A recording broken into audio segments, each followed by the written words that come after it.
क्या करते हैं, अगर उनकी पोजीशन साइजिंग के हिसाब से उनकी कैपेसिटी है 500 स्टॉक लेने की, पर वो क्या करते हैं, हाई लीवरेज हो जाते हैं, 2000-1000 क्वांटिटी ले लेते हैं। तो आप लोगों को क्या करना चाहिए, पोजीशन साइजिंग आपके रिस्क के हिसाब से आपको डिसाइड करनी चाहिए। अगर सेकंड टारगेट पे एग्जिट करूंगा तो 60,000 या 50,000 का मेरा प्रॉफिट हो जाएगा।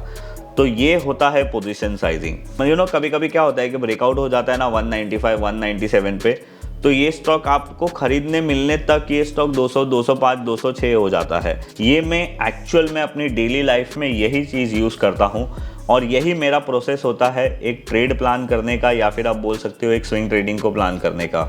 नमस्ते दोस्तों, मैं विजय ठक्कर और आप लोगों का सबका स्वागत है हमारे एक नए वीडियो में। अभी आज के वीडियो में मैं आप लोगों का एक बहुत ही ज्यादा पूछे जाने वाला क्वेश्चन है ना, उसका आंसर देने वाला हूं। मुझे आप लोग में से बहुत सारे लोग ये पूछते हैं कि सर आप स्विंग ट्रेडिंग के लिए और नॉर्मल आपकी जो ट्रेडिंग होती है शॉर्ट टर्म ट्रेडिंग के लिए स्टॉक सिलेक्शन कैसे करते हो, और सर आप अपना ट्रेड प्लान कैसे करते हो। तो ये चीज़ है ना, मैंने आप लोगों की बहुत सारी कमेंट में पढ़ी और मैंने बहुत सारे वीडियो में शेयर भी किया है, बट मैंने सोचा कि आज मैं आप लोगों के साथ ये जो प्रोसेस है ना उसको 3 स्टेप में मैं कैसे करता हूँ वो आप लोगों के साथ शेयर कर दूँ।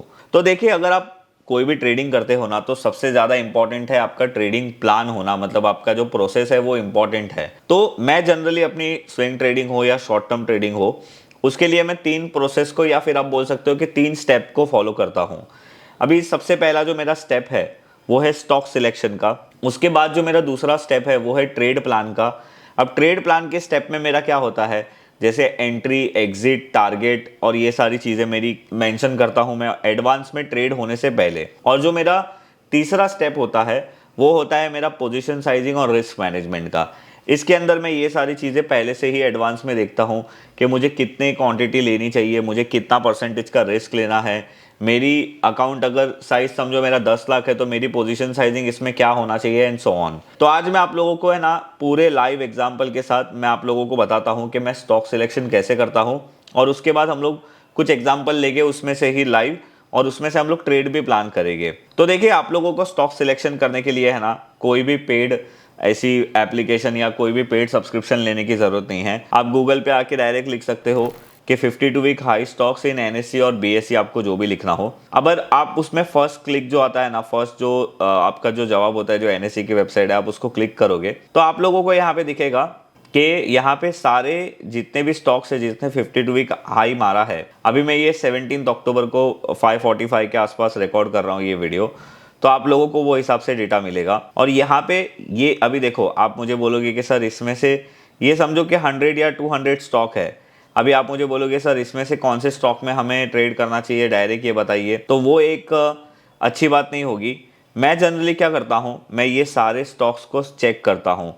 जैसे देखो यहाँ पे बी सॉफ्ट है, और ये जैसे ये एंथोनी वेस्ट हो गया, मतलब जितने भी स्टॉक है ना ये सारे स्टॉक्स को मैं मैन्युअली चेक करता हूँ यहाँ पे अपने टर्मिनल पे। अब मैंने ये 52 वीक वाली जितनी भी लिस्ट थी ना उसमें से मैंने कुछ स्टॉक्स की शॉर्ट लिस्ट यहाँ पे निकाली है ऑलरेडी, और मैं आप लोगों के साथ शेयर करता हूँ।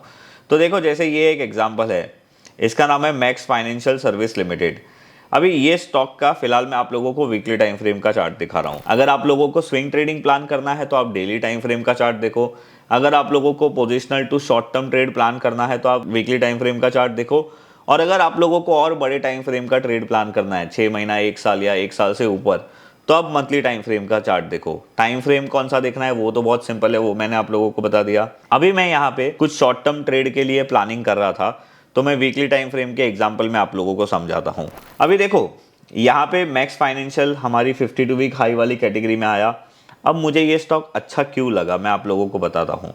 ये स्टॉक में एक अच्छी रैली हुई थी। अगर आप इसका मंथली टाइम फ्रेम का चार्ट देखोगे तो बहुत अच्छी रैली हुई थी। उसके बाद ये स्टॉक ने 1150 का हाई मारा था।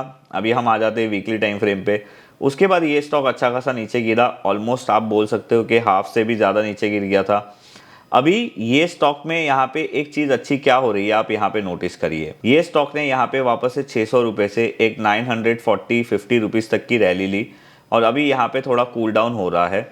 अब ये स्टॉक मुझे अच्छा क्यों लगा, अगर आप मेरे स्विंग ट्रेड वाले वीडियो देखते हो ना तो आप लोगों को पता है कोई भी स्टॉक रैली करता है उसके बाद वो थोड़ा कूल डाउन करता है, और वापस से जब वो अपने कूल डाउन की रेजिस्टेंस को ब्रेक करता है तो वो स्टॉक में वापस से एक स्ट्रेंथ आती है।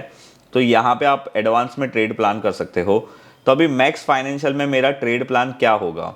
अभी इसका प्राइस 937.55 चल रहा है। जिस दिन मैंने ये वीडियो बनाया उस दिन क्लोज ये आया है। इसमें मेरा ट्रेड प्लान क्या होगा, जैसे ये 945 लेवल को ब्रेक करेगा मैं इसमें एंट्री करूंगा with the stop loss of 900 rupees. और इसमें मेरा पहला जो टारगेट है वो बहुत सिंपल है। आप यहाँ पे क्लियरली देख सकते हो कि इसका नेक्स्ट रेजिस्टेंस 1040 है और अगर ये ट्रेड सही चला तो वो उसके ऊपर 1100 1094 तक भी आ सकता है। तो ये मेरे दो एक्सपेक्टेड टारगेट है और आप यहाँ पे देख सकते हो कि ये ऑलमोस्ट ऑल टाइम हाई के पास पहुंच जाएगा और अगर ये लेवल ब्रेक करेगा तो फिर ये ट्रेड और भी लंबा चल सकता है। पर आप अभी यहाँ पे देखो, अगर मैं ये ट्रेड में रिस्क लेता हूँ, अभी मैंने आप लोगों को स्टॉक सिलेक्शन का प्रोसेस बता दिया।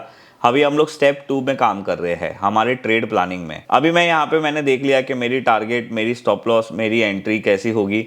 अब हम लोगों को सिर्फ ये देखना है कि मेरा रिस्क टू रिवॉर्ड क्या बैठता है। तो अगर आप यहाँ पे देखोगे, अगर मैं ये प्राइस पे एंटर करता हूँ, 900 का स्टॉप लॉस लगाता हूँ और मैं सिर्फ फर्स्ट टारगेट तक का भी वेट करूंगा तो मेरा रिस्क टू रिवॉर्ड आ रहा है 1:2। और अगर मैं सेकंड टारगेट का वेट करूंगा तो मेरा रिस्क टू रिवॉर्ड आ रहा है 1:3। तो अभी ये ट्रेड प्लान में मैंने क्या किया, जो हमारा स्टेप 2 है उसमें मैंने क्या किया, मैंने प्रॉपर इसका मेरा एंट्री कहाँ पे होगा वो मैंने मार्क कर लिया। मेरा स्टॉप लॉस क्या होगा वो मैं आप लोगों को यहाँ पे मार्क करके दे देता हूँ और मेरे दो टारगेट क्या होंगे जो मैं एक्सपेक्ट कर रहा हूँ। तो यहाँ पे मेरा ट्रेड प्लान हो गया है और ये मैं अभी इसमें आके डेली नहीं देखूंगा या पूरा दिन इसका भाव नहीं देखूंगा। मैं सिंपल सी चीज़ है, ये 945 के ऊपर जैसे जाएगा वैसे मैं अपने ब्रोकर के टर्मिनल पे बाइंग स्टॉप लॉस रख दूंगा। अभी इसका प्राइस 937 चल रहा है, मुझे अभी नहीं लेना है। ये जब भी 945 के ऊपर जाएगा, 946, 947, 950, तब मुझे लेना है। तो मैं क्या करूंगा, 945 से 950 का बाइंग स्टॉप लॉस रख दूंगा और उसके बाद अगर वो बाय हो जाएगा तो ऑब्वियसली मेरे ब्रोकर का कंफर्मेशन आएगा, वो टाइम पे मैं 900 का स्टॉप लॉस रख दूंगा। और अगर एक आध दिन के बाद 2 दिन ऐसे मैं उस पर ध्यान देते रहूंगा और टारगेट भी रख दूंगा। तो इस तरीके से होता है ट्रेड प्लान। अभी हमने 2 स्टेप कंप्लीट कर लिए, स्टॉक सिलेक्शन और ट्रेड प्लान। अभी पॉइंट आता है हमारा स्टेप नंबर 3 का, जो है पोजीशन साइजिंग, रिस्क मैनेजमेंट। अभी रिस्क मैनेजमेंट है ना, एक्चुअली आपका ट्रेड प्लान में ही हो गया। हम लोग यहाँ पे 1 रुपीज का रिस्क ले रहे हैं। फर्स्ट टारगेट पे हमारा 1:2 का रिस्क टू रिवॉर्ड आ रहा है, सेकेंड टारगेट पे हमारा 1:3 का रिस्क टू रिवॉर्ड आ रहा है। तो ये एक स्टेप हो गया। पोजीशन साइजिंग में क्या इंपॉर्टेंट है, मैंने बहुत बार देखा है लोग क्या करते हैं, अगर उनकी पोजीशन साइजिंग के हिसाब से उनकी कैपेसिटी है 500 स्टॉक लेने की, पर वो क्या करते हैं, हाई लीवरेज हो जाते हैं, 2000 1000 क्वांटिटी ले लेते हैं। अब इसमें प्रॉब्लम क्या होगा, समझो मार्केट ने 3-4 दिन मूवमेंट नहीं किया या मार्केट 2-3 दिन गिरा तो ये स्टॉक भी थोड़ा बहुत ऊपर नीचे होगा। अब ऐसे सिचुएशन में आपको ये लगेगा कि यार मैं निकल जाता हूँ, क्योंकि आपकी जो M2M है वो बड़ी फ्लक्चुएट होगी, जिसको हैंडल करना आपका काम नहीं है। तो आप लोगों को क्या करना चाहिए, पोजीशन साइजिंग आपके रिस्क के हिसाब से आपको डिसाइड करनी चाहिए। फॉर एग्जांपल, अगर ये ट्रेड में मैं 10,000 या 20,000 का रिस्क लूंगा तो मैं क्या करूंगा, 945 माइनस 900, अभी समझो यहाँ पे मैं 20,000 का रिस्क ले रहा हूँ और यहाँ पे आ रहा है 45 रुपीज़, तो मैं 20,000 डिवाइड बाय 45 कर दूंगा, तो जो भी मेरी क्वांटिटी का आंसर आएगा वो क्वांटिटी मैं ले लूंगा। तो मैं समझ सकता हूँ कि मेरा मैक्सिमम रिस्क इसमें 20,000 होने वाला है।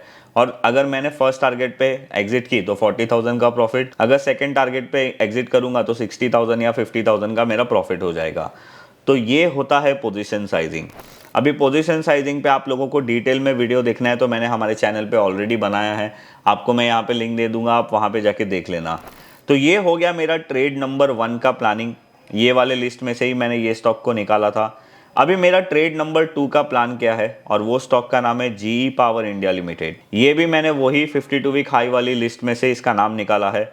अभी ये स्टॉक में मेरा ट्रेड प्लान क्या है, थोड़ा डिफरेंट है, मैं आप लोगों को समझाता हूँ। ये स्टॉक ने एक्चुअली एक ब्रेकआउट किया था, आप यहाँ पे देख सकते हो 183 के आसपास, और इसका ब्रेकआउट का कैंडल भी आप देख सकते हो बहुत स्ट्रॉन्ग था, और इसके ब्रेकआउट के टाइम पे इसमें वॉल्यूम भी बहुत स्ट्रॉन्ग था। पर वहाँ पे क्या हुआ, वो टाइम पे मैंने इसमें जो स्टॉप लॉस सोचा था वो 150 का सोचा था, क्योंकि इसका जो बेस है ब्रेकआउट के पहले का वो 150 का था। But due to some reason ये 2 दिन के बाद वापस से नीचे आ गया, इसका ब्रेकआउट फेल हो गया, पर इसने स्टॉप लॉस हिट नहीं किया था। अभी यहाँ पे मेरा नया ट्रेड प्लान क्या बनेगा, जो रिसेंटली इसने हाई मारा था, एक्चुअली इसका हाई तो 197.70 था, पर मैं क्या करूँगा 194 का अलर्ट लगा दूंगा, और जैसे ये स्टॉक 197.70 जो इसने प्रीवियस हाई मारा था जहाँ से ये ब्रेकआउट फेल हुआ है, जैसे इसने ये लेवल क्रॉस किया, अगेन मैं बाइंग स्टॉप लॉस लगा के छोड़ दूंगा, और वो टाइम पे मेरा स्टॉप लॉस क्या होगा 154 150।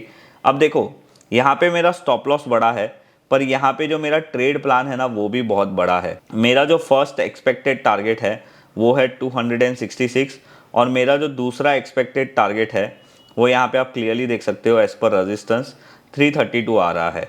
तो अभी ये ट्रेड एक्चुअली मेरा स्विंग से ज़्यादा पोजिशनल वाला ट्रेड बन जाएगा। अगर मैं यहाँ पे एंट्री लेता हूँ और मैं मेरे रिस्क को कैलकुलेट करता हूँ और फर्स्ट टारगेट से भी अगर मैं गिनूँ तो मेरा 1.1:2 का रेशियो बन रहा है। अगर मैं सेकेंड टारगेट से गिनूँ तो 1:3.5 का बन रहा है। तो मेरा रिस्क टू रिवॉर्ड बहुत अच्छा है। मैं ये ट्रेड जब भी एग्जीक्यूट होगा तभी ज़रूर करूँगा, बट मैंने ये ट्रेड को एडवांस में प्लान कर दिया है, जिससे जब ये ट्रेड एग्जीक्यूट होगा तब मैं कभी कभी क्या होता है कि ब्रेकआउट हो जाता है ना 195 197 पे, तो ये स्टॉक आपको खरीदने मिलने तक ये स्टॉक 200 205 206 हो जाता है। तो आप लोगों को ट्रेडिंग प्लान करना बहुत इंपॉर्टेंट है। और अगेन यहाँ पे भी पोजीशन साइजिंग आप लोगों की वैसी ही होनी चाहिए जैसे मैंने आप लोगों को प्रीवियस स्टॉक में बताई। अभी जो मैंने तीसरे स्टॉक को शॉर्टलिस्ट किया उसका नाम है HDFC लाइफ। अभी देखो HDFC लाइफ का है ना, मैं आप लोगों को पहले मंथली टाइम फ्रेम का चार्ट दिखाता हूँ कि मैंने इसको क्यों सिलेक्ट किया। ये वो 52 वीक, यहाँ पे जो 52 वीक हाई स्टॉक वाली लिस्ट है उसमें से ही आया है। अभी देखो HDFC लाइफ का ना एक बहुत बड़ा रेजिस्टेंस था ये वाला। अब उसने रिसेंटली ये मंथ में ये रेजिस्टेंस को ब्रेक किया जो था जून 2023। उसके बाद अगर आप देखोगे ना तो ये स्टॉक थोड़ा ही ऊपर गया था 690 और कंटिन्यूसली अपने एरिया पे आके वापस से रीटेस्ट कर रहा है। अभी हम लोग आ जाते हैं वीकली टाइम फ्रेम पे। अभी यहाँ पे देख सकते हो स्टॉक ने एक बार रीटेस्ट किया, ऊपर गया, वापस से सेकेंड टाइम रीटेस्ट कर रहा है, पर ये अभी भी यहीं पे ट्रेड कर रहा है। अभी मैं क्या करूंगा, अभी इसका प्राइस 641 चल रहा है। समझो ये स्टॉक में तो मैं अभी एंट्री कर सकता हूँ क्योंकि ये लो रिस्क रीटेस्ट वाला ट्रेड है। तो इसमें मेरा स्टॉप लॉस क्या होगा, 613 जो ये कैंडल का लो है ये मेरा स्टॉप लॉस होगा। मेरा जो फर्स्ट एक्सपेक्टेड टारगेट है वो इसका प्रीवियस हाई होगा और जो मैं जिस ट्रेड के लिए मतलब जिस बड़े टारगेट के लिए मैं ट्रेड कर रहा हूँ वो है ये 747 जो इसका ऑल टाइम हाई भी है। तो अभी यहाँ पे अगेन आपको ये देखना है कि आपका रिस्क टू रिवॉर्ड क्या है। अगर आप यही प्राइस पे एंटर होते हो तो ऑब्वियसली फर्स्ट टारगेट के अगर हम बात करें तो उसमें हमारा रिस्क टू रिवॉर्ड इतना फेवरेबल नहीं है, विच इज़ 1:1.70, पर मैं इसके लिए ट्रेड नहीं करूंगा। मेरा ट्रेड इसका ऑल टाइम हाई के लिए है विच इज़ 1:3.60 जो एक बहुत अच्छा रिस्क टू रिवॉर्ड है। तो अभी अगेन मैंने यहाँ पे स्टॉक सिलेक्शन किया, मेरा स्टेप नंबर 1। स्टेप नंबर 2 मैंने अपना ट्रेड प्लान किया। स्टेप नंबर 3 मैंने अपनी प्रॉपर पोजीशन साइजिंग और रिस्क मैनेजमेंट देखने के बाद ये स्टॉक में अपना ट्रेड प्लान किया और जितनी मेरी कैपेसिटी है वो कैपेसिटी के हिसाब से मैंने इसमें अपनी पोजीशन साइजिंग बनाई। अभी ये मैंने आप लोगों को सिर्फ एक तीनों एग्जाम्पल दिए हैं और ये तीनों एग्जाम्पल मैंने आप लोगों को लाइव दिए हैं। बहुत सारे लोग अपने अपने यूट्यूब चैनल पे जो पहले हो चुका होता है ना उसके बारे में बात करते हैं, बट मैं हमेशा ये बिलीव करता हूँ कि अगर मैं आप लोगों को कुछ सिखाऊं तो आप लोगों को सिखाने के साथ साथ लाइव मार्केट में उसके एग्जाम्पल भी दूं और मैं आप लोगों को बताऊं भी कि मेरा प्रोसेस क्या है। अभी यहाँ पे मैंने आप लोगों को जो भी सारी चीज़ें बताई ना ये मैं एक्चुअल में अपनी डेली लाइफ में यही चीज़ यूज़ करता हूँ और यही मेरा प्रोसेस होता है एक ट्रेड प्लान करने का या फिर आप बोल सकते हो एक स्विंग ट्रेडिंग को प्लान करने का। अभी यहाँ पे हमने वीकली टाइम फ्रेम के बेसिस पे एनालिसिस किया है तो ये ट्रेड को हम लोग स्विंग ट्रेड तो नहीं बोलेंगे, ये ट्रेड को आप पोजिशनल ट्रेड या शॉर्ट टर्म ट्रेड बोल सकते हो। बट अगर आप सेम प्रोसेस को फॉलो करते हो और आप डेली टाइम फ्रेम देखते हो तो इसको आप स्विंग ट्रेडिंग का भी ट्रेडिंग मतलब आप देखो इसमें आप इन्वेस्टमेंट भी इसी तरीके से प्लान कर सकते हो, आपके पोजिशनल ट्रेड भी इस तरीके से प्लान कर सकते हो, स्विंग ट्रेडिंग भी इसी तरीके से प्लान कर सकते हो। ट्रेड प्लान करने के स्टेप 3 ही होते हैं मेरे हिसाब से जो मैंने आप लोगों के साथ शेयर कर दी है। अभी ये है मेरा एक तरीका। आप लोग मुझे नीचे कमेंट में ज़रूर बताइए कि आप लोगों को ये मेरे तीनों स्टेप कैसे लगे और आप लोगों को ये स्टेप्स देख के कुछ आइडिया मिला कि नहीं। और एनी हाउ मैंने आप लोगों के साथ लाइव स्टॉक्स ही एनालिसिस किए हैं तो इसका रिजल्ट जो भी होगा आप लोगों को पता चलेगा। अभी मैं आप लोगों को यहाँ पे एक चीज़ बता देता हूँ कि मैं आप लोगों को कोई भी है ना ट्रेडिंग रिकमेंडेशन नहीं दे रहा हूँ और मैं दे भी नहीं सकता हूँ। मैं आप लोगों को सिर्फ ये बताने की कोशिश करता हूँ हर वीडियो में कि आप प्राइस एक्शन के साथ साथ कैसे अच्छी अच्छी चीजें कर सकते हो और मेरी कोशिश हमेशा ये होती है कि मैं आप लोगों को लाइव एग्जांपल देके चीजें सिखाऊं। अभी आप लोगों को इसके बारे में और ज्यादा डिटेल में सीखना है तो आप मेरा 1 साल का जो हमारा प्रोग्राम है आप उसको ज्वाइन कर सकते हो जिसका नाम है द स्टॉक बॉक्स मेथड। उसके अंदर मैं बहुत सारी चीजें ऐसे ही रेगुलर बेसिस पे सिखाते रहता हूँ और बिकॉज ऑफ नवरात्रि अभी जो फेस्टिवल चल रहा है उस कारण हम लोग ने अभी वहां पे 10% का डिस्काउंट भी रखा है। तो आप लोगों को अगर हमारे 1 ईयर के स्टॉक बॉक्स प्रोग्राम में ज्वाइन होना है तो आप उसको ज्वाइन कर सकते हो। उसकी लिंक नीचे डिस्क्रिप्शन में है। और उसमें अगर आप लोगों को अभी 10% डिस्काउंट लेना है तो आप कूपन कोड यूज़ कर सकते हो NAV10, मतलब NAV10, तो आप लोगों को 10% डिस्काउंट भी मिल जाएगा। तो बस ये था मेरा आज का ये वीडियो।